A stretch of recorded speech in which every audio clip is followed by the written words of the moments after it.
Merci, Monsieur le Président. Madame la Ministre, mes questions portent sur une filière industrielle qui me tient particulièrement à cœur. Je suis ici, à la fois parce que je suis député de la Haute-Garonne et parce que je suis coprésident du groupe d'études aéronautique et spatiale. Donc je fais référence à la filière de l'aéronautique et du spatial.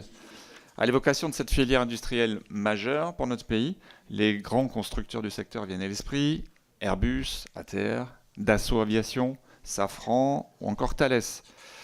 Mais ces grands constructeurs motoristes ou équipementiers font travailler aussi un tissu de sous-traitants et de prestataires estimé à plus de 3000 entreprises, dont principalement des PME qui font vivre nos territoires.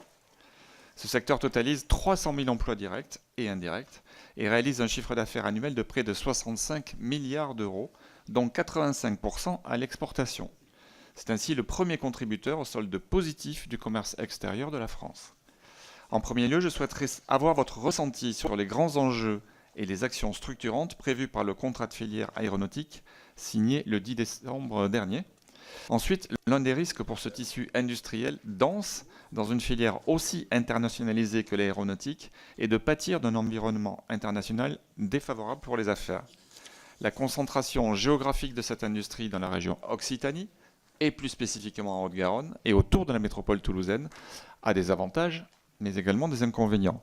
Cela représente à la fois une force incomparable puisque ce cluster est attractif à l'échelle européenne et mondiale, mais aussi une fragilité importante pour notre territoire en cas de crise économique internationale.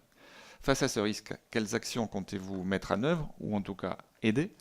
En outre, comment comptez-vous encourager et accompagner la diversification de ces entreprises vers des activités connexes, notamment dans les secteurs de l'automobile, pourquoi pas du ferroviaire, pourquoi pas du naval?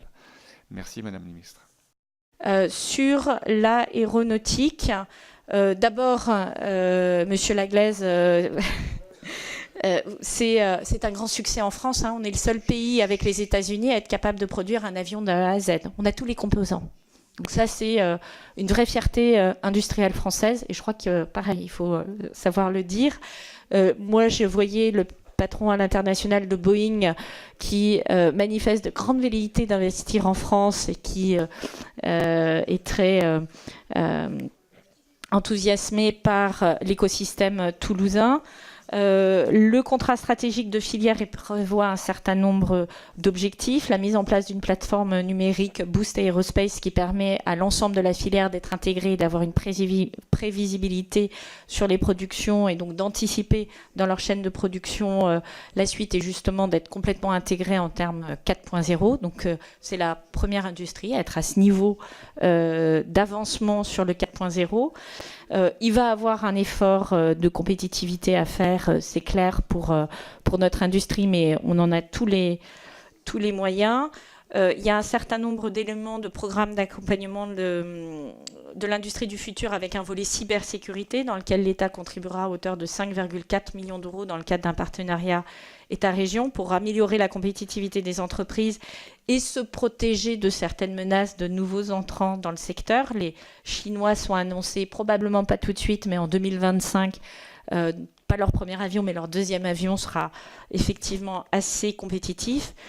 Deuxième sujet très important dans le contrat stratégique de filière aéronautique, c'est la question des compétences et des recrutements, avec la mise en place d'un engagement de développement des emplois et des compétences, et donc de recrutement, c'est-à-dire on met en place les formations et il y a des recrutements qui sont associés directement derrière. Et puis, troisième grand élément, c'est toute l'internationalisation des PME, puisque c'est une entreprise, c'est un secteur qui exporte à 85%.